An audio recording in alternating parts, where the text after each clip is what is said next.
يا صباح الجمال على عيونكم يا حبايبي، عاملين ايه؟ يا رب دايما تكونوا بخير. وحشتوني جدا وبقيتوا توحشوني وبقيت نفسي انزل لكم فيديوهات على طول. ايه رايكم بقى في الجمال ده؟ اولا ما تنسوش تعملوا لي لايك وتعملوا لي اشتراك في القناه وتفعلوا زر الجرس عشان يوصلكم كل جديد. بعمل وصفات حلوه جدا هتعجبكم ان شاء الله. اولا قلت بقى احنا في ايام امتحانات ومضغوطين وكده، فقلت اعمل شويه رز بلبن للولاد. جبت معايا كوبايه رز ومغسوله كويس و3 كوبايات ميه بنفس المعيار الرز. تمام، هحط بقى اولع عليه، واهم حاجه اغسل الرز كويس جدا واغطيه واسيبه بقى يغلي ايه مع نفسه. تمام، بعد بقى ما يغلي الرز خلاص هو كان استوى. ما خدش معايا وقت خالص وهديت عليه النار طبعا. معايا بقى كيس لبن، كيلو لبن انا بس. وجبت بقى معايا هنا اللبن، انا كنت مطلعاه من الفريزر وكنت سايباه بره لغايه لما فك خالص، كان فيها تلجة صغيره بس. واحسن حاجه للرز بلبن ان انتي تعمليه تحطي له اللبن من غير ما تغليه، بيبقى حلو جدا. طبعا بره في المحلات وكده والمصانع مش بيغلوا اللبن، طبعا بيحطوه كده.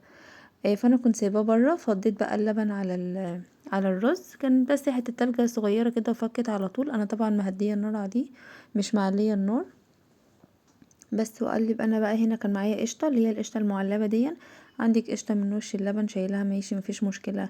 ده كنت جايبه علبه قشطه، ودي كيك وكيس دريم كريم شانتيه.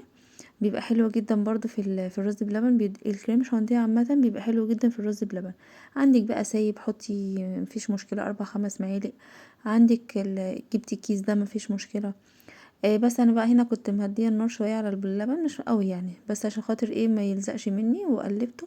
هنا بقى كنت خلاص اللبن كان سخن معايا، وكنت بفضي كيس الكريم شانتيه، وحطيت عليه معلقتين نشا. بصوا يعني معلقتين مش ممسوحين، مش مليانين طبعا.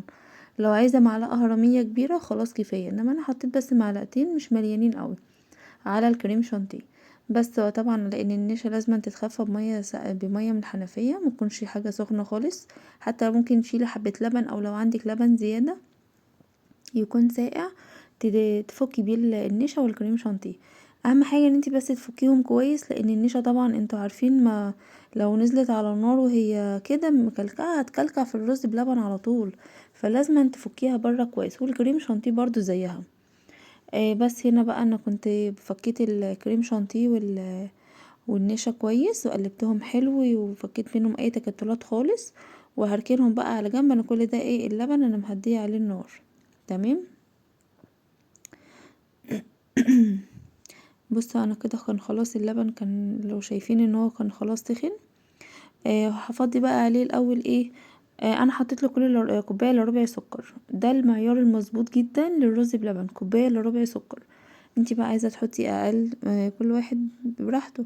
عايزه تحطي كوبايه، في ناس بتحط كوبايه بس، كل واحد على حسب ايه ما بيحب الحاجه، مسكره او مش مسكره. بس هو المعيار المظبوط ليه كوبايه الا ربع، وطلع معايا مظبوط جدا وكان طعمه تحفه.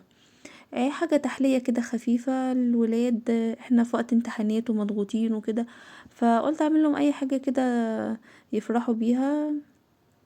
بس هنا انا كان خلاص النشا والكريم شانتيه. بصي تنزليهم بالراحة، ما تنزليهمش مرة واحدة وايدك فيها تقلبي، علشان خاطر ممكن تنزليهم في مكان واحد من غير ما تكوني بتقلبي هيروح مكلكع معاكي على طول. الرز هيكلكع. بس هنا بقى انا كنت بهدي النار. انا الاول حطيت السكر، وبعد كده حطيت حبة فانيليا، وبعد كده رحت فضيت الكوبايه اللي انا كنت عاملاها النشا والكريم شانتيه وقلبته كده كويس. وبعد كده بقى معايا القشطه دي اخر حاجه. خلاص اللبن الرز بلبن كان اتعامل معايا وكان ابتدى يتقل. انا طبعا مش معليه عليه النار عشان ما يلزقش. اهم حاجه وانتي بتعملي اي حاجه على النار كده تكوني مهديه النار عليها. ليه؟ لما تهدي النار الحاجه تستوي كويس وما تتحرقش منك وما تلزقش. تمام. بس انا بقى كده ايدي فيه قعدت اقلبه شويه، طبعا مش معليه النار خالص زي ما اتفقنا. ابتدى ما شاء الله يتقل. بصوا اول ما تلاقوا الرز بلبن، الرز ذات نفسه ابتدى يعوم كده على وش الرز اللبن من فوق، يبقى هو كده تمام. كده النشا بتاعه مظبوط، مش محتاج معاكي نشا تاني. ليه؟ لان هو لو خفيف النشا الرز هتلاقيه مرقد تحت واللبن على الوش خفيف، تمام هيبان يعني. انما بصوا بقى ما شاء الله كان قوامه حلو جدا جدا وكان طعمه تحفه، احلى من اللي بنجيبه من بره. طبعا احنا حاطين له قشطه وحاطين له كريم شانتيه فمديله طعم خطير. احنا مش مزودين كميه اللبن بس معودينها في حاجه تاني. بس بصوا ما شاء الله كان قوامه حلو قوي. انا هنا كنت خلاص اصلا طفيت عليه، بس حبيت اوريهولكم من قريب، كان حلو قوي، والسكر بتاعه كان مظبوط وكان جميل. بصوا ما شاء الله بينزل، ما يتفكروش ان هو خفيف، لا هو كده قوامه مظبوط، لسه لما يقعد ويبرد معانا هيهدى وهيبقى عامل زي كريمي كده. هنا انا كنت خلاص اصلا كنت طفيت عليه، وكان معايا بقى البولات بتاعتي او الاطباق اللي انا هحط فيها، وكنت بقى بفضي فيهم. اهم حاجه الرز بلبن تفضيه وهو لسه سخن على طول، ما تسيبوهوش طبعا لما حد يبرد بقى في البتاع وكده مش هينفع، لازم تفضيه في الطبق وتسيبيه بقى يبرد خالص تماما، وتحطيه بقى كده كده في التلاجة. عايزه يطلع وشه مكرمش زي اللي بنجيبه من بره، غطيه بستريتش راب، يعني كل طبق كده غطيه. انا بصراحه ما كانش عندي، كان نفسي اعمله كده بس ما كانش عندي ستريتش راب. بتغطي كل طبق بالستريتش راب قبل ما تحطيه في التلاجة بعد ما يبرد معاكي، وتروحي حاطاه في التلاجة لغايه تاني يوم. هتيجي تاني يوم حرفيا هيبقى شكله تحفه، عامل زي بتاع المحلات بالظبط، بيبقى مكرمش كده.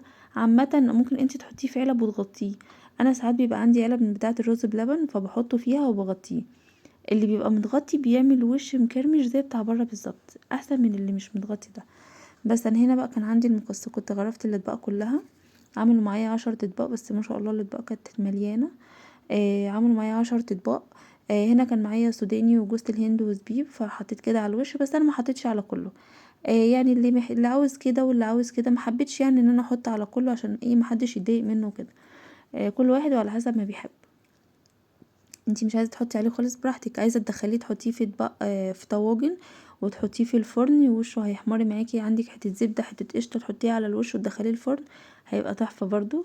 هنا كان معايا برد، كان برد خلاص، بصوا ما شاء الله حتى بعد ما برد قوامه كان كريمي جدا وكان طعمه خطير. لو وصلتوا بقى معايا لحد هنا متنسوش تعملوا له لايك وتعملوا اشتراك للقناه عشان يوصلكوا كل جديد. والسلام عليكم ورحمه الله وبركاته.